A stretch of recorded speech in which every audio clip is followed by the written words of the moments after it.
ఏపీలో ఎన్నికలకు ముందు అధికార వైసీపీలోకి చేరికలు కొనసాగుతున్నాయి. నిన్న నెల్లూరు జిల్లా సహా గుంటూరు, కాకినాడ జిల్లాలకు చెందిన పలువురు నేతలు సీఎం జగన్ సమక్షంలో పార్టీ కండువా కప్పుకున్నారు. ఈ క్రమంలో నెల్లూరు వైసీపీ ఎంపీ అభ్యర్థి విజయసాయిరెడ్డి టీడీపీ అధినేత చంద్రబాబుపై సంచలన వ్యాఖ్యలు చేశారు. ఆ బ్రేకింగ్ ఇది.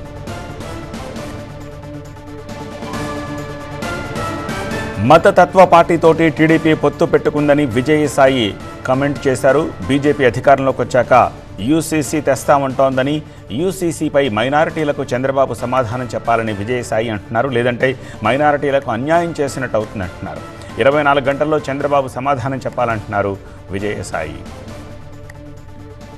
కేంద్రంలో బీజేపీ అధికారంలోకి వస్తే యూసీసీకి టీడీపీ మద్దతిస్తుందా లేదా? ఒకవేళ టీడీపీ మద్దతిస్తే మైనారిటీలకు అన్యాయం చేసినట్లే అంటున్నారు విజయసాయి రెడ్డి. దీనిపై చంద్రబాబు మైనారిటీలకు ఎన్నికలకు ముందే సమాధానం చెప్పాలని డిమాండ్ చేశారు. చంద్రబాబు నాయుడు, మీరు ఒక్క ప్రశ్నకి జవాబు చెప్పండి. రాబోయేటటువంటి కాలంలో కేంద్ర ప్రభుత్వం బీజేపీ అధికారంలోకి వచ్చిన తర్వాత మీరు బీజేపీలో భాగస్వాములైంది కాబట్టి యూనిఫామ్ సివిల్ కోడ్ను తీసుకురాబోతున్నారు.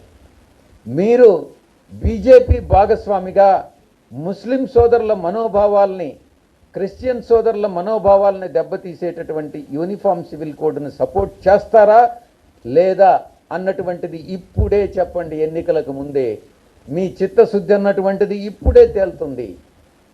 మీరు జవాబు చెప్పలేనట్లయితే మీ దగ్గర జవాబు ఉండి కూడా ఎందుకనంటే బీజేపీకి మీరు సపోర్ట్ చేస్తారు, ముస్లిం మనోభావాలకు వ్యతిరేకంగా, క్రిస్టియన్ సోదరుల మనోభావాలకు వ్యతిరేకంగా మీరు ఓటేస్తారు.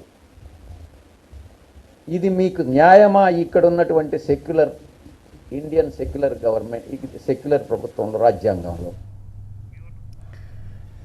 నెల్లూరు టీడీపీ అభ్యర్థి వేమిరెడ్డి 1000 కోట్లు, నెల్లూరు సిటీ అభ్యర్థి నారాయణ 500 కోట్ల రూపాయలు ఎన్నికల్లో ఖర్చు పెడతామని చెప్తున్నారని విజయసాయి రెడ్డి ఆరోపించారు.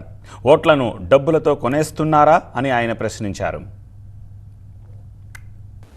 పొంగూరు నారాయణ గారు 500 కోట్లు ఖర్చు పెడతారట.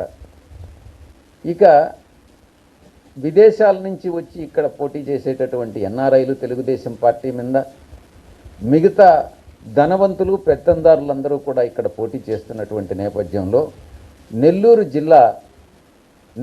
జిల్లా గతంలో ఎన్నడూ లేనటువంటి రాజకీయ పరిపక్వత చెందినటువంటి ఈ యొక్క జిల్లాలో ఈ యొక్క డబ్బుతో కూడినటువంటి రాజకీయాలను తీసుకొచ్చినటువంటి ఘనత ఈనాటి నెల్లూరు నాయకులకు, ఇంపోర్టెడ్ లీడర్స్కి, తెలుగుదేశం పార్టీ అధినాయకుడు చంద్రబాబు నాయుడికి దక్కుతుంది.